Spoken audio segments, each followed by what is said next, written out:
अच्छा, आज की जदीद दुनिया में हम मुसलमानों की गलियां, हमारे रास्ते, हमारे हालात, माशियात सब खराब है, लगते हैं हमको। ऐसे लगता है कि हमारी दुनिया में हमारे रास्ते, गलियां, रास्ते सब खराब है, हमारे हालात।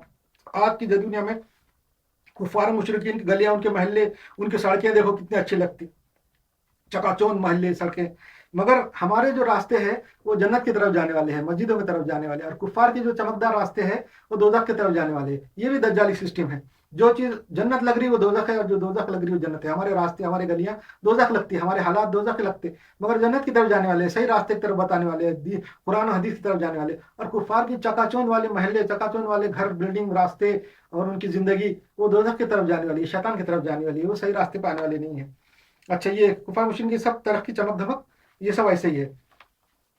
अच्छा, इसलिए हमको साबित कदम रहना चाहिए, इस्तेकामत रहना चाहिए इस्लाम को। अब ऐसे हालात में, ऐसी परेशानी में, ऐसी मुसीबतों में हमको जो है ना दिल बर्दाश्त नहीं होना चाहिए, बल्कि इस्लाम पे सही तरीके से और कायम होना चाहिए। जैसा जैसा हो रहा, और इस्लाम और कुरान और हदीस की तालीम हासिल करेंगे, दिल में सुकून पैदा होगा। ये मेरा दावा है, और सबका ये है कि कुरान और हदीस पढ़ेंगे तो आपके दिल में एक रोशनी पैदा होगी, ये पैदा होगा।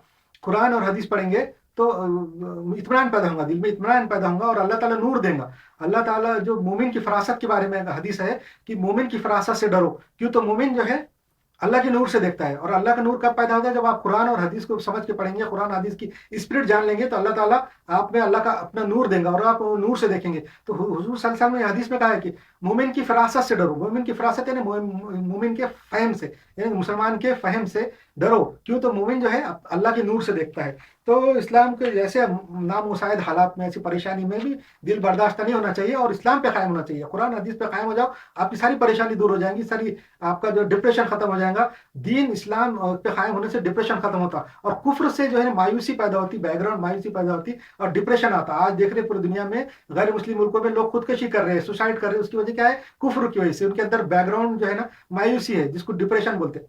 इस्लाम जब मुसलमान सही तरीके से पाता, अल्लाह को पहचानता, अल्लाह अल्लाह के वजूद को मानता, कुरान हदीस पढ़ता, उसका डिप्रेशन नहीं रहता मुसलमानों में, इसलिए खुदकशियाँ नहीं है। तो ऐसे इसलिए हमको आज मजबूती से पकड़ लेना चाहिए इस्लाम को, इस्तेकामत से कायम हो जाना चाहिए, और जो भी तकलीफ हो रही है बर्दाश्त करना चाहिए। इसका अल्लाह ताला अजर सवाब देगा, और जन्नत हमारे लिए लाजमी है। हम जो है ना दुनिया में परेशान ना हो। दुनिया के जो काफिर है वो तो परेशान होते रहते कि तो उनके आगे कुछ भी नहीं है, दुनिया में भी परेशानी होंगी, मिलेंगे उनको, मरने के बाद भी परेशानी, उनके आगे तो परेशानी परेशानी। पर हमारे आगे अगर परेशानी है, आज अगर मुसीबत है, तो हम अगर हमारा ईमान है तो हमको कल जन्नत मिलेंगी। ये हमारे सामने एक तो पॉजिटिव पॉइंट मौजूद है कि हम अगर तकलीफ बर्दाश्त करेंगे तो जन्नत हमको लाजिम मिलना है। मगर कुफार के आगे तो कुछ भी नहीं है, वो तो इधर भी मुश्किल में, उधर भी मुश्किल में है। इसलिए हमको पकड़ना चाहिए।